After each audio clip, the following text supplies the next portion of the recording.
अस्सलाम वालेकुम dear students. आज हमने नेक्स्ट चैप्टर अपना स्टार्ट करना है, चैप्टर नंबर 24, जो कि हमारे इस कोर्स का लास्ट चैप्टर भी होगा। और ये जो चैप्टर है this is about analytical chemistry. Second year की केमिस्ट्री में इससे पहले हम केमिस्ट्री के डिफरेंट डिसिप्लिन से रिलेटेड कुछ डिफरेंट चैप्टर्स डिस्कस कर चुके, लाइक ऑर्गेनिक केमिस्ट्री के कुछ चैप्टर्स हमने पढ़े हैं, इनऑर्गेनिक केमिस्ट्री के कुछ चैप्टर्स हैं, bio chemistry, industrial chemistry, environmental chemistry, and this is the last chapter that is about analytical chemistry. अब इस सबसे पहले अगर हम इस एनालिटिकल केमिस्ट्री को डिफ़ाइन करें कि एनालिटिकल केमिस्ट्री क्या होती है, केमिस्ट्री की कौन सी ब्रांच है जिसको हम एनालिटिकल केमिस्ट्री कहते हैं, तो this is the branch of chemistry that deals with the experimental procedures and the instruments which are used to collect the information about the composition of the given sample of matter। Matter का कोई भी जो sample हमें given है उसके बारे में ये इन्फॉर्मेशन कलेक्ट करने के लिए कि वो कौन कौन से कंपोनेंट्स से मिलके बना है और क्या क्या रेशो है उन सारे कंपोनेंट्स की। हम जितने भी एक्सपेरिमेंटल प्रोसीजर्स यूज़ करते हैं, जो इंस्ट्रूमेंट्स यूज़ करते हैं, इन सब की स्टडी को हम क्या कहते हैं, एनालिटिकल केमिस्ट्री कहते हैं। अब इस सारे प्रोसेस के अंदर एक्चुअली जो डिफरेंट स्टेप्स इन्वॉल्व हैं उसमें सबसे पहले सेपरेशन आ जाती है कि आपका जो भी कोई गिवन सैंपल है उसको अपने डिफरेंट कंपोनेंट्स में सेपरेट आउट कर दिया जाए। फिर उसके बाद उन कंपोनेंट्स की आइडेंटिफिकेशन आती है, आइडेंटिफाई किया जाए कि उस सैंपल में कौन कौन से कंपोनेंट्स प्रेजेंट हैं, और फिर उनकी क्वांटिटीज़ को मेजर किया जाता है कि किस कंपोनेंट की कितनी क्वांटिटी उस सैंपल के अंदर प्रेजेंट है। और इस सारे प्रोसेस को एक्चुअली हम क्या कहते हैं, केमिकल एनालिसिस कहते हैं। फिर तो इट मीन्स कि हम एनालिटिकल केमिस्ट्री में we discuss about the chemical analysis. Chemical analysis का जो प्रोसीजर है, जो प्रोसेस है, ये सारा हम डिस्कस करते हैं एनालिटिकल केमिस्ट्री में। अब ये जो केमिकल एनालिसिस है this is of two types, उसको हम फिर टू टाइप्स में, टू कैटेगरीज में डिवाइड करते हैं। उसमें से एक होती है क्वालिटेटिव एनालिसिस और दूसरी टाइप होती है क्वांटिटेटिव एनालिसिस। क्वालिटेटिव एनालिसिस के प्रोसेस में हम किसी भी गिवन सैंपल के कंपोनेंट्स को जस्ट आइडेंटिफाई करते हैं। आइडेंटिफिकेशन ऑफ द कंपोनेंट्स इसमें की जाती है using some suitable chemical reactions, some chemical tests. उस गिवन सैंपल के जितने भी कंपोनेंट्स हैं हम उन कंपोनेंट्स को आइडेंटिफाई करते हैं। जैसा कि अगर आपको याद हो तो जो चैप्टर नंबर 15 था ऑर्गेनिक केमिस्ट्री का फर्स्ट चैप्टर, उसमें हमने डिफरेंट टेस्ट्स डिस्कस किए थे for the identification of carbon, hydrogen, oxygen, nitrogen, sulphur, halogens etcetera in a given organic compound. तो उन टेस्ट्स को यूज़ करते हुए हम सिर्फ ये आइडेंटिफाई करते हैं कि उस गिवन ऑर्गेनिक कंपाउंड के अंदर कौन कौन से कंपोनेंट्स, कौन कौन से एलिमेंट्स प्रेजेंट हैं। उनकी क्वांटिटीज़ को मेजर नहीं करते, सिर्फ उनकी नेचर, उनकी टाइप को आइडेंटिफाई करते हैं। तो ये है क्वालिटेटिव एनालिसिस। उसके बाद जो सेकंड टाइप आ जाती है एनालिसिस की, that is quantitative analysis. And in the process of this quantitative analysis क्या किया जाता है, actually the measurement of the quantities of the components. वो जो डिफरेंट कंपोनेंट्स किसी मैटर के सैंपल के अंदर प्रेजेंट होते हैं, जो हमने क्वालिटेटिव एनालिसिस में आइडेंटिफाई किए होते हैं, क्वांटिटेटिव एनालिसिस में उन सब की क्वांटिटीज़ को भी मेजर किया जाता है।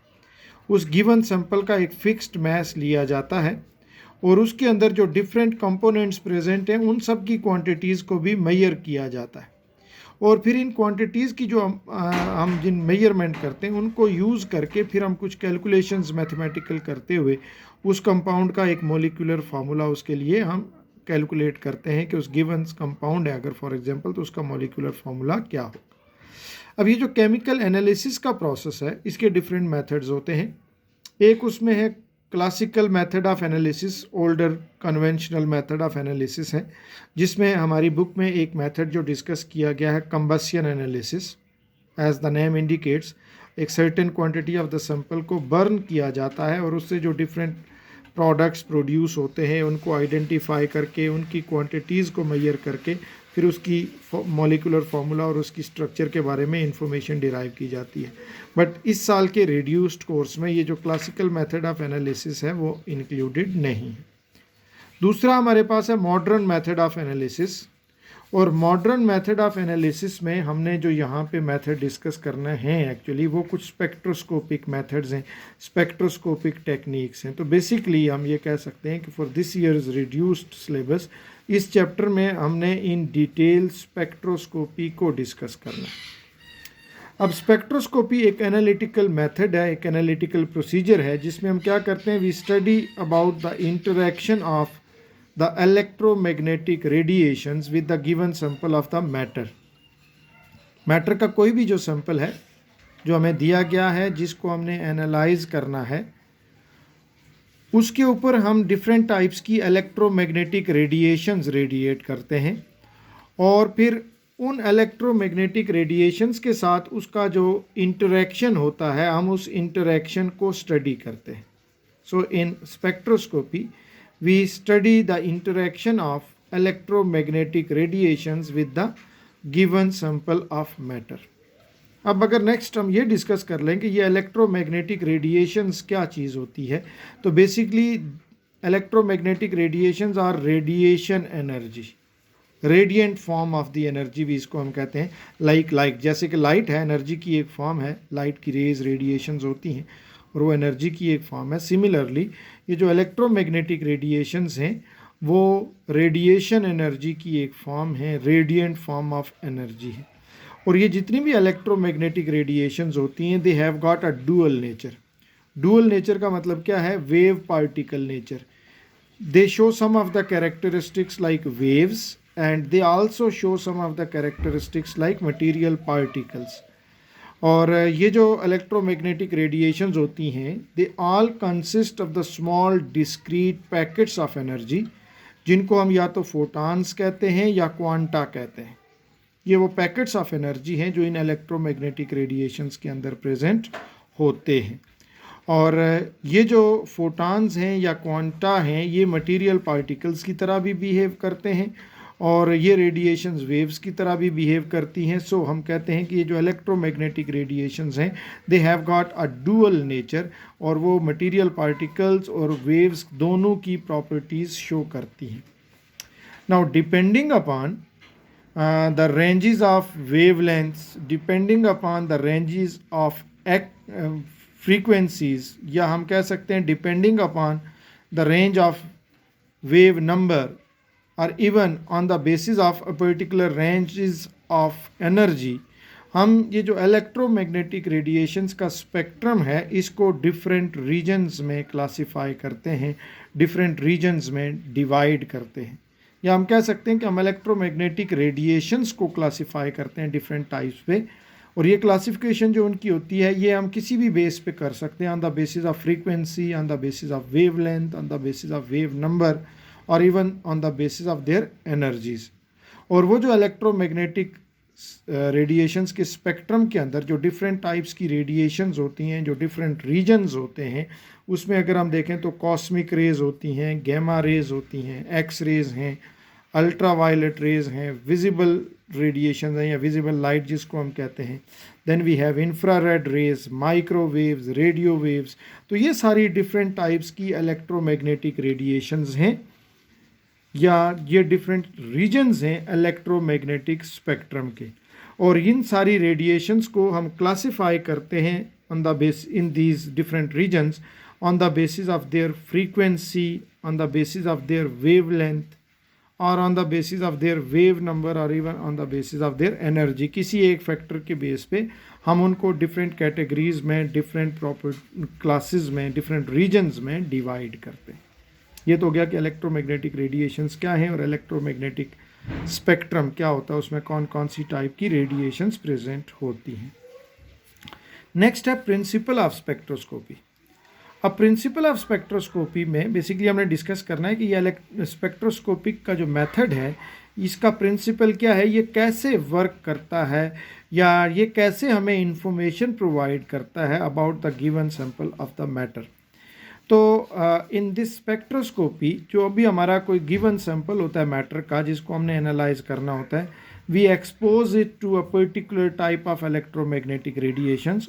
किसी पर्टिकुलर टाइप की इलेक्ट्रोमैग्नेटिक रेडिएशंस को हम उसके ऊपर रेडिएट करते हैं, एज अ रिजल्ट वो जो सैंपल है वो उस इलेक्ट्रोमैग्नेटिक रेडिएशन के उस रीजन में से कुछ पर्टिकुलर वेवलेंथ्स की रेडिएशंस को एब्जॉर्ब करता है, और जब वो इलेक्ट्रोमैग्नेटिक रेडिएशंस को एब्जॉर्ब करता है तो फिर उसके अंदर कोई चेंजेस आती हैं, उसकी स्ट्रक्चर में, उस मैटर की स्ट्रक्चर में कुछ चेंजेस आती हैं, कुछ ट्रांजिशंस होती हैं. So the absorption of these electromagnetic radiations when they are radiated on matter, they bring about some transitions, some changes in the structure of that matter. अब उस मैटर की स्ट्रक्चर में किस टाइप की चेंजेस आएंगी, किस टाइप की transitions होंगी, that depends upon the energy of the radiations जो कि हम उसके ऊपर रेडिएट कर रहे हैं. अगर उन रेडिएशंस की एनर्जी लोअर होगी, हम कोई लोअर एनर्जी रेडिएशंस रेडिएट करते हैं किसी मैटर के ऊपर, तो उसके नतीजे में उसके अंदर क्या चेंजेस आ सकती हैं. They can make the molecules vibrate, they can cause the molecular rotations, और they can make the bonds vibrate, they can bring about the bonds vibration. यानी अगर हम किसी सैंपल के ऊपर, मैटर के किसी सैंपल के ऊपर रिलेटिवली लोअर एनर्जी की रेडिएशंस रेडिएट करेंगे, तो उन रेडिएशंस को एब्जॉर्ब करने के बाद या तो उस सैंपल ऑफ मैटर के मॉलिक्यूल्स रोटेट करना शुरू कर देंगे अराउंड देयर एक्सिस, या फिर उसके मॉलिक्यूल्स के अंदर जो डिफरेंट एटम्स हैं जो कि केमिकली बॉन्डेड होते हैं विद ईच अदर, वो एटम्स वाइब्रेट करना शुरू कर देंगे along the bond axis. So lower energy radiations can cause the molecular rotation और they can cause the bond vibration.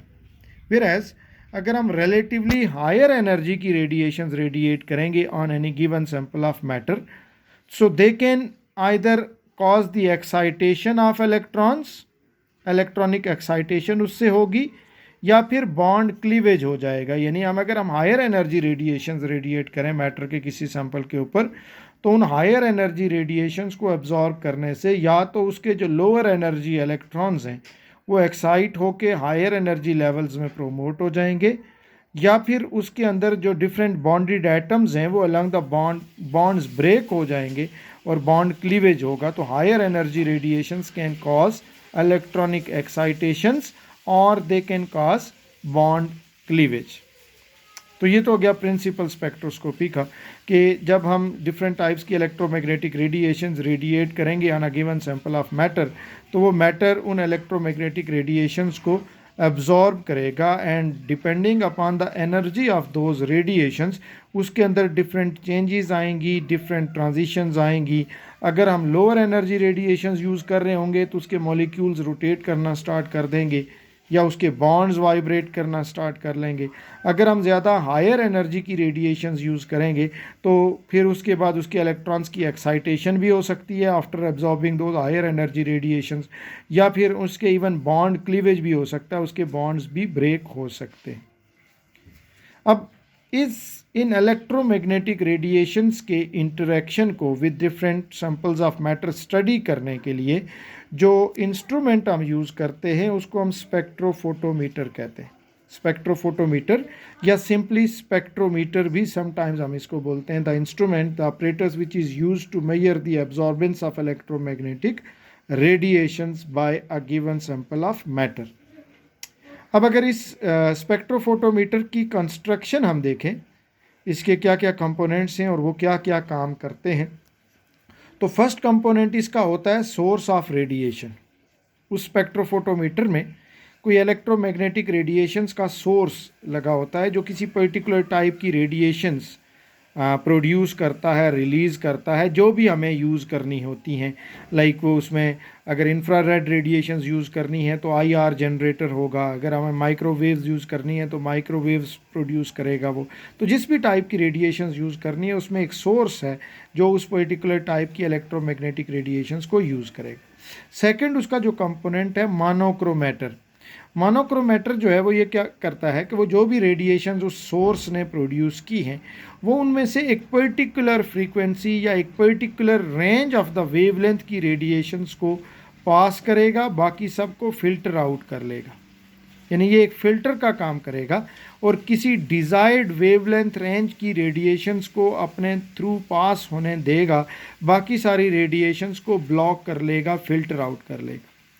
फिर नेक्स्ट जो थर्ड उसका कंपोनेंट है अ सैंपल क्यूवीट, एक बॉक्स है, एक वेसल लगा हुआ है जिसके अंदर आपने वो मैटर प्लेस करना है जिसकी आपने एनालिसिस करनी है।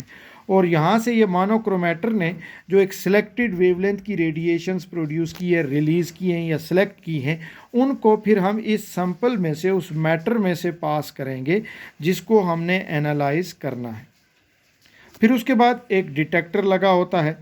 अब वो डिटेक्टर ये डिटेक्ट करेगा कि इस सैंपल ने, जिसमें से हमने एक सिलेक्टेड वेवलेंथ की रेडिएशंस को पास किया है, इसने उनमें से किस किस वेवलेंथ की रेडिएशन को एब्जॉर्ब किया और कौन कौन सी इसमें से पास हो गई। तो एक डिटेक्टर आगे है, वो डिटेक्ट करेगा कि उस गिवन सैंपल ने किस पर्टिकुलर वेवलेंथ्स की रेडिएशंस को एब्जॉर्ब किया, ये वो डिटेक्ट करेगा। और फिर फाइनली उसमें साथ एक रिकॉर्डर लगा होता है। उस रिकॉर्डर के ऊपर ये हमारे जो रिज़ल्ट्स हैं ये रिकॉर्ड किए जाते हैं, और ये रिज़ल्ट्स रिकॉर्ड किए जाते हैं in the form of a graph. X axis के ऊपर जनरली उसमें उन रेडिएशंस की वेवलेंथ या फ्रीक्वेंसी या वेव नंबर प्लॉटेड होता है, वाई एक्सिस के ऊपर उनकी एब्जॉर्बेंस प्लॉटेड होती है। ग्राफ की फॉर्म में हमें रिजल्ट्स रिकॉर्डेड फॉर्म में मिलते हैं, और हम वहाँ से ये आइडेंटिफाई कर लेते हैं कि इस गिवन सैंपल ऑफ मैटर ने किस किस वेवलेंथ की रेडिएशंस को एब्जॉर्ब किया, और उससे फिर हमें इंफॉर्मेशन मिलती है उसकी स्ट्रक्चर के बारे में। चूँकि कौन सा सैंपल किस वेवलेंथ की रेडिएशन को एब्जॉर्ब करेगा ये डिपेंड करता है उसकी स्ट्रक्चर के ऊपर। तो फिर इस रिकॉर्डर में जो हमें यहाँ से मिलेगा एक स्पेक्ट्रम, एक ग्राफ, उससे हम ये देखेंगे कि इस गिवन सैंपल ने किस किस वेवलेंथ की रेडिएशंस को एब्जॉर्ब किया है, और उससे फिर हम ये रिज़ल्ट कंक्लूड करेंगे कि उस मैटर के सैंपल के अंदर किस किस टाइप के बॉन्ड्स प्रेजेंट हैं, किस किस टाइप के एटम्स प्रेजेंट हैं, और उसकी स्ट्रक्चर कैसी है। तो ये सारा बेसिक जो वर्किंग मैकेनिज़्म है ये होता है एक स्पेक्ट्रोफोटोमीटर का, और ये सब इसकी कंस्ट्रक्शन हो गई कि उसमें कौन कौन से कंपोनेंट्स होते हैं। ये तो हो गई कुछ जनरल डिस्कशन स्पेक्ट्रोस्कोपी के बारे में कि स्पेक्ट्रोस्कोपी कैसे काम करती है, स्पेक्ट्रोफोटोमीटर का प्रिंसिपल क्या होता है। अब depending upon the nature of the electromagnetic radiations जो हमने यूज़ करनी है, हम इस स्पेक्ट्रोस्कोपी को फिर डिफरेंट टाइप्स में डिवाइड करते हैं। हम इस स्पेक्ट्रोस्कोपिक मेथड्स में, स्पेक्ट्रोस्कोपिक एनालिसिस में डिफरेंट टाइप्स की इलेक्ट्रोमैग्नेटिक रेडिएशंस यूज़ करते हैं, and depending upon the nature of the electromagnetic radiations जो हम यूज़ करते हैं, हम स्पेक्ट्रोस्कोपिक मेथड को, स्पेक्ट्रोस्कोपिक टेक्निक को भी फिर डिफरेंट टाइप्स में डिवाइड करते हैं। उनमें से जो फर्स्ट टाइप जो हमने डिस्कस करनी है वो है infrared spectroscopy. So as the name indicate, in this infrared spectroscopy, we study the interaction of given sample of matter with IR radiations, infrared radiations। जो भी हमारा सैंपल होगा जिसको हमने एनालाइज करना है, उसके ऊपर हम इंफ्रारेड रेडिएशंस रेडिएट करेंगे। वो उनमें से कुछ पर्टिकुलर वेवलेंथ्स की इंफ्रारेड रेडिएशंस को एब्जॉर्ब कर लेगा, बाकी उसमें से पास थ्रू हो जाएंगी। डिटेक्टर ये डिटेक्ट करेगा कि उस गिवन सैंपल ने किस वेवलेंथ की इंफ्रारेड रेडिएशंस को एब्जॉर्ब किया, एंड एज अ रिज़ल्ट हम कंक्लूड कर लेंगे कि उसकी स्ट्रक्चर में कौन कौन से ऐसे फीचर्स प्रेजेंट हैं। सो इन IR spectroscopy, infrared spectroscopy, we study the interaction of given sample of matter with IR radiations। जो इंफ्रारेड रेडिएशंस होती हैं इलेक्ट्रोमैग्नेटिक स्पेक्ट्रम में, इनकी वेवलेंथ की जो रेंज होती है वो 2.5 से 16 माइक्रोमीटर्स तक होती है। वेवलेंथ की रेंज इन इंफ्रारेड रेडिएशंस की 2.5 टू 16 माइक्रोमीटर्स, और इनके वेव नंबर्स की जो रेंज है वो 4000 पर सेंटीमीटर से लेके 625 पर सेंटीमीटर के बीच बीच में होती है। ये इंफ्रारेड रेडिएशंस होती हैं, और ये जो इंफ्रारेड रेडिएशंस होती हैं, चूँकि ये रिलेटिवली लोअर एनर्जी की रेडिएशंस होती हैं, तो जब हम ये इंफ्रारेड रेडिएशंस किसी सैंपल के ऊपर रेडिएट करते हैं तो ये उसके अंदर चेंजेस क्या लेके आएंगी, कौन सी ट्रांजिशन ये कॉज करेंगी, तो दे can cause the vibration of the bonds. जिस भी किसी सैंपल के ऊपर हम ये इंफ्रारेड रेडिएशंस रेडिएट करेंगे तो इंफ्रारेड रेडिएशंस उसके बॉन्ड्स को वाइब्रेट करवाएंगे। अब जो बॉन्ड्स होते हैं किसी मॉलिक्यूल के अंदर, फॉर एग्जांपल ये ऑक्सीजन हाइड्रोजन बॉन्ड है, ऑक्सीजन हाइड्रोजन एटम बॉन्डेड हैं इन वाटर मॉलिक्यूल, तो ये दोनों एटम्स जो हैं ये ऐसे अलोंग द बॉन्ड एक्सिस ये ऐसे ऐसे वाइब्रेट कर रहे होते हैं और इनकी ये इन दोनों की मीन पोजीशन है बिटवीन, जिसके बीच में वो वाइब्रेट करते हैं अंडर नॉर्मल कंडीशंस। अब जब हम इस तरह के किसी भी मॉलिक्यूल के ऊपर इंफ्रारेड रेडिएशंस रेडिएट करते हैं तो जब ये बॉन्ड्स उन इंफ्रारेड रेडिएशंस को एब्जॉर्ब करते हैं तो ये ज़्यादा फास्टली वाइब्रेट करना स्टार्ट कर लेते हैं और ज़्यादा दूर तक ऐसे वाइब्रेट करते हैं। देखो पहले इन हाइड्रोजन की मीन पोजीशन ये थी, ऑक्सीजन की मीन पोजीशन ये थी, ये इन दोनों पोजीशंस के बीच में ऐसे वाइब्रेट कर रहे थे। जब हमने इनके ऊपर इंफ्रारेड रेडिएशंस रेडिएट की तो after absorbing the infrared radiation ये बॉन्ड अब यहाँ से यहाँ तक वाइब्रेट करना स्टार्ट हो गया। इनकी मीन पोजीशंस चेंज हो गई, उनकी मीन पोजीशंस के दरमियान जो डिस्टेंस आर है वो चेंज हो गया और जब ये डिस्टेंस आर चेंज होता है तो एज अ रिजल्ट इस मॉलिक्यूल का डायपोल मोमेंट चेंज हो जाता है। After absorbing the infrared radiations उस मॉलिक्यूल का डायपोल मोमेंट चेंज हो जाएगा। हम फर्स्ट ईयर में पढ़ चुके, डायपोल मोमेंट को म्यू से रिप्रेजेंट करते हैं, that is equal to Q multiplied by R. Q इसमें चार्ज होता है, आर उन चार्जेस के बीच में डिस्टेंस होता है। और जब ये कोई भी मॉलिक्यूल इंफ्रारेड रेडिएशन एब्जॉर्ब करता है तो उन एटम्स की मीन पोजीशन चेंज होती है और उनके दरमियान जो डिस्टेंस आर है वो इंक्रीज हो जाता है, जिससे उसका डायपोल मोमेंट भी इंक्रीज हो जाएगा। तो इंफ्रारेड रेडिएशन एब्जॉर्ब करके ये ज़्यादा फास्टली वाइब्रेट करना स्टार्ट कर देंगे ये बॉन्ड्स, इनकी वाइब्रेशनल काइनेटिक एनर्जी इंक्रीज हो जाएगी। There will be small displacement in the mean positions of these atoms. वो पहले इनकी मीन पोजीशन ये और ये थी, अब ये यहाँ से यहाँ तक हो गई और यहाँ तक ये वाइब्रेट करेंगे। इनके डायपोल मोमेंट्स की वैल्यूज़ चेंज हो जाती हैं और जब इनके डायपोल मोमेंट्स की वैल्यूज़ चेंज होती हैं तो फिर ये मॉलिक्यूल्स इंटरेक्ट करते हैं with the electric field of those infrared radiations और उस इंफ्रारेड रेडिएशन को ये एब्जॉर्ब करते हैं। अब चूंकि ये absorption of the infrared radiation depends upon the change in the dipole moment और डायपोल मोमेंट सिर्फ पोलर मॉलिक्यूल्स में ही होता है, इसलिए सिर्फ जो पोलर मॉलिक्यूल्स होते हैं वो आईआर एक्टिव होते हैं और सिर्फ वही इंफ्रारेड रेडिएशंस को एब्जॉर्ब करते हैं और आईआर स्पेक्ट्रोस्कोपी में सिर्फ हम उन्हीं की स्ट्रक्चर्स को एनालाइज कर सकते हैं। अब इस इंफ्रारेड रेडिएशंस की एप्लीकेशंस क्या क्या हैं, इसको यूज़ करके हम किसी मॉलिक्यूल के बारे में, उसकी स्ट्रक्चर के बारे में क्या क्या इंफॉर्मेशन हम कलेक्ट करते हैं। तो identification of the types of bonds, चूँकि इंफ्रारेड रेडिएशंस को डिफरेंट टाइप्स के बॉन्ड्स एब्जॉर्ब करते हैं और वो ज़्यादा फास्टली वाइब्रेट करना शुरू कर देते हैं और डिफरेंट टाइप्स के जो बॉन्ड्स होते हैं वो डिफरेंट वेवलेंथ की आईआर रेडिएशंस को एब्जॉर्ब करते हैं and every particular type of the bond will always absorb a particular type of the IR radiation.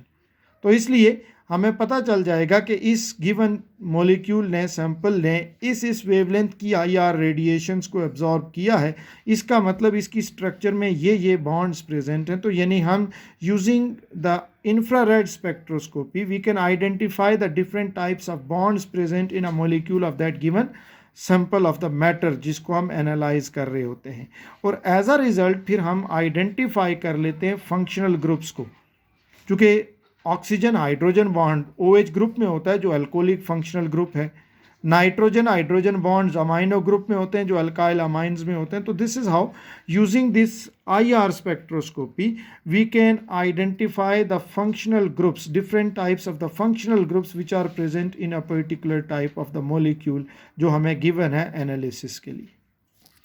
इसके बाद चूंकि infrared radiations vibrational kinetic energy को इंक्रीज करती हैं, हमने ये पढ़ा, और वो वाइब्रेशन को इंक्रीज करती हैं, तो किसी मॉलिक्यूल के अंदर जो वाइब्रेशंस होती हैं वो 2 टाइप्स की होती हैं। टाइप्स ऑफ वाइब्रेशन हमने कहा कितनी है, 2 टाइप्स की वाइब्रेशंस होती हैं जो किसी मॉलिक्यूल में हो रही होती हैं नॉर्मली, और जब उसके ऊपर इंफ्रारेड रेडिएशंस हम रेडिएट करते हैं तो after absorbing those infrared radiations वो वाइब्रेशंस का रेट फास्टर हो जाता है, वाइब्रेशनल काइनेटिक एनर्जी इंक्रीज हो जाती है। अब ये जो टू टाइप्स हैं वाइब्रेशंस की जो किसी मॉलिक्यूल में होती है, उसमें एक स्ट्रेचिंग वाइब्रेशंस होती हैं और एक बेंडिंग वाइब्रेशंस होती हैं। स्ट्रेचिंग वाइब्रेशंस होती हैं अलोंग द बॉन्ड एक्सिस, यानी ये दोनों ऑक्सीजन हाइड्रोजन बॉन्ड्स एटम्स हैं जो बॉन्डेड हैं, तो ये ऐसे वाइब्रेट करते हैं ये अलोंग द बॉन्ड एक्सिस, जिसमें ये बॉन्ड लेंथ जो है ये इंक्रीज और डिक्रीज होती रहती है, इंक्रीज और डिक्रीज होती रहती है ऐसे। तो ये है स्ट्रेचिंग वाइब्रेशन। सेकेंडली वो शो करते हैं बेंडिंग वाइब्रेशन, और ये जो बेंडिंग वाइब्रेशन होती है this is around the bond angle. Bending vibration around the bond angle होती है। लाइक इस वाटर मॉलिक्यूल में ये जो दो हाइड्रोजन एटम्स हैं बॉन्डेड विद ऑक्सीजन एटम्स, ये दोनों हाइड्रोजन एटम्स ऐसे ऐसे भी वाइब्रेट करते हैं ऐसे अराउंड दिस बॉन्ड एंगल, और इनकी इस वाइब्रेशन से ये जो बॉन्ड एंगल होता है ये क्या होता है, इंक्रीज होता है या डिक्रीज होता है, राइट। तो इस तरह से डिफरेंट टाइप्स के जो बॉन्ड्स हैं वो डिफरेंट टाइप्स की वाइब्रेशंस शो करते हैं, और जब हम इन इंफ्रारेड स्पेक्ट्रोस्कोपी उस सैंपल को लेके उसके ऊपर इंफ्रारेड रेडिएशंस एब्जॉर्ब करते हैं, तो उस सैंपल के अंदर जितनी डिफरेंट टाइप्स के बॉन्ड्स प्रेजेंट होते हैं वो डिफरेंट वेवलेंथ की इंफ्रारेड रेडिएशंस को एब्जॉर्ब करते हैं। और ये जो wavelength of the infrared radiation होती है विच इज़ बीइंग एब्जॉर्ब्ड, वो स्पेसिफिक होती है, वो फिक्स्ड होती है for a particular type of the bond. यानी जो कार्बन हाइड्रोजन बॉन्ड है वो हमेशा किसी एक पर्टिकुलर वेवलेंथ की इंफ्रारेड रेडिएशंस को ही एब्जॉर्ब करेगा। जो ऑक्सीजन हाइड्रोजन बॉन्ड है वो एक फिक्स्ड वेवलेंथ की इंफ्रारेड रेडिएशन को ही एब्जॉर्ब करेगा। तो फिर जब हम स्पेक्ट्रम लेते हैं IR स्पेक्ट्रम, तो उससे हम यह आइडेंटिफाई करते हैं कि इस सैंपल ने इस वेवलेंथ की IR रेडिएशन को एब्जॉर्ब किया है, इसका मतलब इसके अंदर ये वाला बॉन्ड प्रेजेंट होगा। इस पर्टिकुलर वेवलेंथ की रेडिएशन को एब्जॉर्ब किया तो इसमें ये वाला बॉन्ड भी प्रेजेंट होगा। तो इस तरह से हम टाइप्स ऑफ बॉन्ड्स को आइडेंटिफाई कर लेते हैं जो किसी गिवन सैंपल ऑफ मैटर में प्रेजेंट होते हैं, और हर जो पर्टिकुलर टाइप का बॉन्ड है वो किसी एक पर्टिकुलर वेवलेंथ की IR रेडिएशन को ही एब्जॉर्ब करता है। इसके लिए अगर आप अपनी बुक में चेक करोगे तो ये एक बुक में आपका टेबल भी दिया हुआ है जिसमें डिफरेंट टाइप्स के बॉन्ड्स और उनकी जो वेव नंबर्स की रेंज है वो गिवन है IR रेडिएशंस की।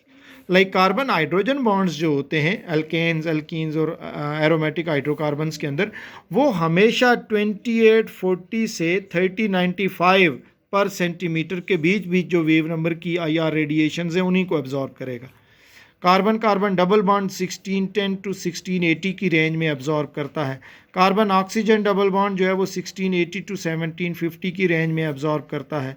कार्बन ऑक्सीजन सिंगल बॉन्ड जो है वो 1000 टू 1300 के बीच में एब्जॉर्ब करता है, एंड सो ऑन। तो इस तरह से हमारे पास ये डाटा टेबल्स गिवन होते हैं जिनमें हमारे पास डाटा अवेलेबल होता है कि कौन सा बॉन्ड किस रेंज ऑफ वेवलेंथ या वेव नंबर की इंफ्रारेड रेडिएशंस को एब्जॉर्ब करता है। तो जब हम इंफ्रारेड स्पेक्ट्रम लेते हैं, हम किसी गिवन सैंपल में से इंफ्रारेड रेडिएशंस पास करते हैं, वो sample depending upon the types of bonds present in its structure उनमें से कुछ इंफ्रारेड रेडिएशंस को एब्जॉर्ब कर लेता है, बाकी उसमें से पास हो जाती हैं। जो डिटेक्टर होता है वो ये डिटेक्ट करता है कि उस सैंपल ने किस किस वेवलेंथ की रेडिएशंस को एब्जॉर्ब किया, और फिर जो रिकॉर्डर होता है उसके ऊपर रिजल्ट इस तरह एक चार्ट की फॉर्म में, एक ग्राफ की फॉर्म में या एक स्पेक्ट्रम की फॉर्म में हमारे पास रिजल्ट आता है। और उस स्पेक्ट्रम के अंदर एक्स एक्सिस के ऊपर जनरली या तो वेव नंबर्स प्लॉटेड होते हैं रेडिएशंस के या वेव लेंथ्स होती हैं, और वाई एक्सिस के ऊपर उनकी परसेंटेज ट्रांसमिटेंस होती है या एब्जॉर्बेंस जिसको हम कहते हैं ये होती है। और जो एब्जॉर्प्शन पीक्स होती हैं इसमें हम कहते हैं they are plotted as minima. Minima का मतलब होता है ऊपर से नीचे की तरफ ऐसे ये प्लॉटेड हैं, ये पीक्स जो हैं या सिग्नल्स जो हैं। कुछ ग्राफ्स में जिनमें ये ऐसे ऊपर की तरफ प्लॉटेड होती हैं तो हम कहते हैं they are plotted as maxima. तो यहाँ जो एब्जॉर्प्शन है या ट्रांसमिटेंस है इंफ्रारेड रेडिएशंस की, this is plotted as minima against the wave number of those radiations.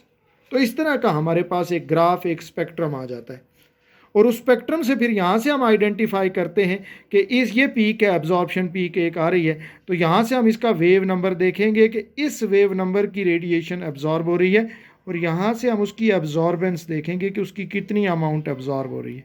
फिर दूसरी एब्जॉर्प्शन पीक ये बन रही है, तो हम यहाँ से ऐसे देखेंगे कि ये इसकी वेवलेंथ है या वेव नंबर है, इस वेव नंबर की रेडिएशन एब्जॉर्ब हुई और इसकी कितनी अमाउंट एब्जॉर्ब हुई। फिर इसकी ऐसे ये वेवलेंथ है, ये उसकी एब्जॉर्बेंस है एंड सो ऑन। और फिर उस डाटा टेबल से जाके देख लेंगे कि इस वेव नंबर की रेडिएशन को कौन सा बॉन्ड एब्जॉर्ब करता है, तो इसका मतलब होगा इस सैंपल में ये वाला बॉन्ड भी प्रेजेंट है।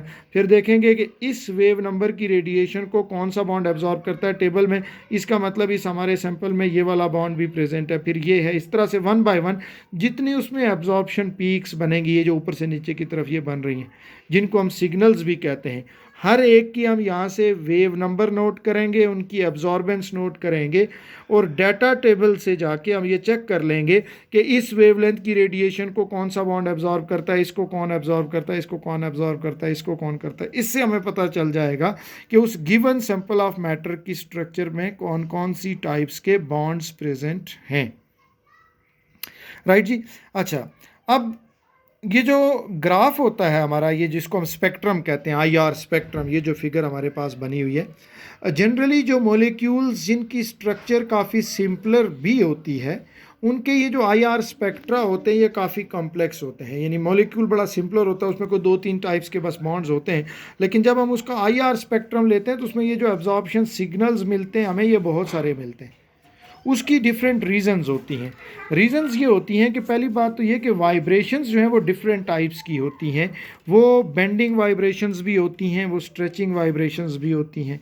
और बेंडिंग वाइब्रेशंस में डिफरेंट वेव नंबर की रेडिएशंस की एब्जॉर्प्शन होती है। स्ट्रेचिंग वाइब्रेशन में किसी और डिफरेंट वेव नंबर की रेडिएशन की एब्जॉर्प्शन हो रही होती है, एक बात।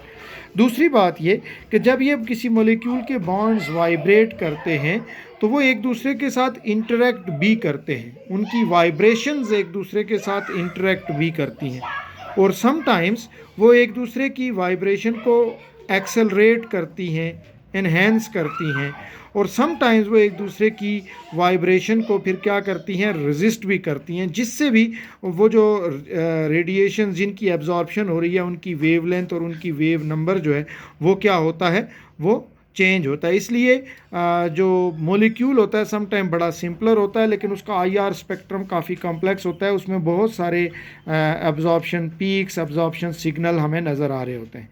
लेकिन किसी भी मॉलिक्यूल का जो इस तरह का इंफ्रारेड स्पेक्ट्रम होता है, हम उसको जनरली 2 रीजन्स में डिवाइड करते हैं। ये वेव नंबर जो है 600 से 1500 वेव नंबर के बीच में जो रीजन है, और यहाँ जहाँ जो ये सिग्नल्स, ये जो पीक्स बनती हैं, इस रीजन को हम फिंगरप्रिंट रीजन कहते हैं। और 1500 से ऊपर की तरफ वेव नंबर्स के ये जो रीजन है और इसमें जो जो सिग्नल्स बनते हैं, इसको हम फंक्शनल ग्रुप रीजन कहते हैं।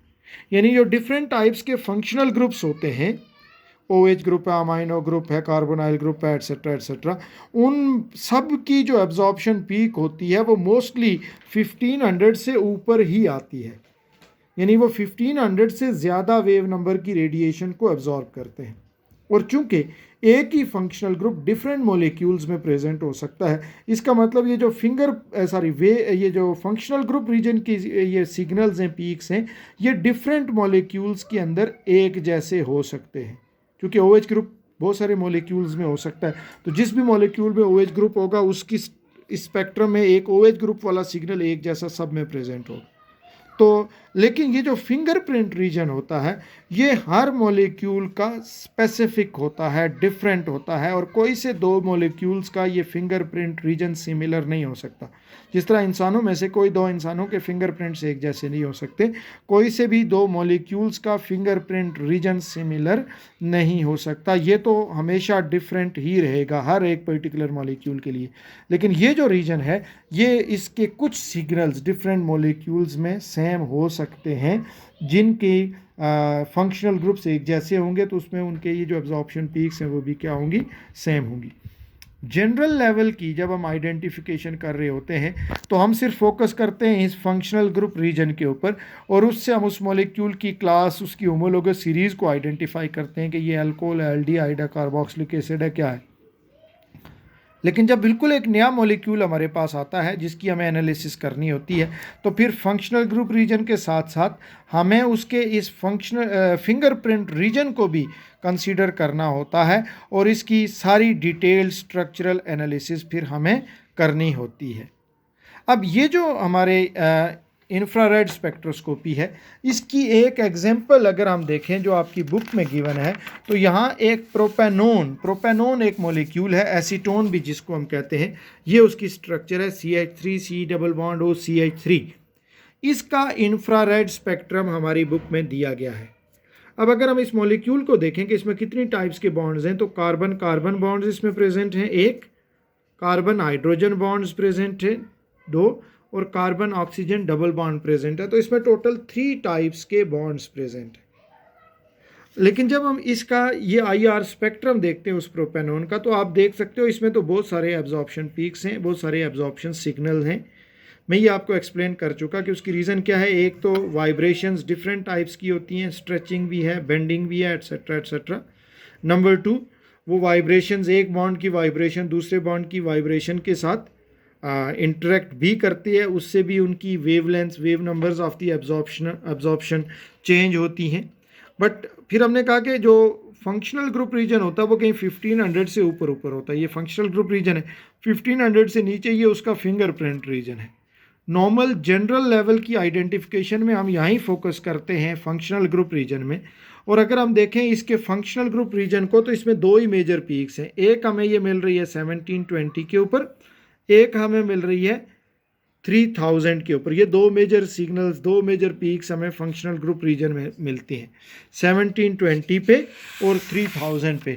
अब अगर हम इस टेबल में आ जाएं, डाटा टेबल पे, तो हम यहाँ देखते हैं कि ये जो कार्बन हाइड्रोजन बॉन्ड्स होते हैं, इनकी जो एब्जॉर्प्शन पीक आती है वो 2800 और 3100 के बीच बीच में कहीं आती है।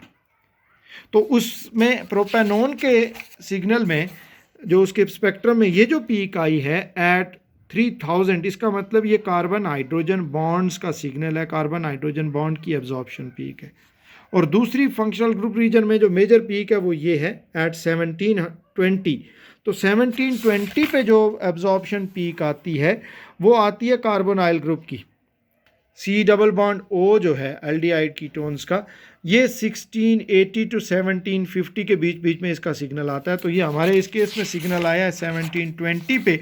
तो ये जो 1720 पे एब्जॉर्प्शन पीक आई है ये है कार्बोनाइल ग्रुप की। इसका मतलब हमारे इस मॉलिक्यूल में प्रोपेनोन में carbonyl group, functional group present है। और सेकेंडली ये जो 3000 पे आई ये कार्बन हाइड्रोजन बॉन्ड्स की पीक आई।